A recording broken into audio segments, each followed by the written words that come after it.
Hey there, and welcome to another helpful guide on our channel. If you shop online using the SHEIN app and need to change your currency for accurate pricing, you're in the right place. Today, I'll walk you through the simple steps to switch currencies on the SHEIN app using your Android phone. First, open the SHEIN app on your Android mobile device.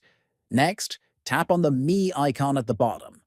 Then, tap on the Settings icon at the top right corner. After that, scroll down in the settings, you see the currency option. Tap on it. Now you'll see a list of available currencies. Simply select the currency you want to use. Once you tap it, the app will automatically update and apply your selected currency across the entire platform. Finally, return to the main page or start browsing. Prices will now be shown in the new currency you chose. And that's it. Changing your currency on the SHEIN app is quick and easy. If this video helped you, don't forget to like, subscribe,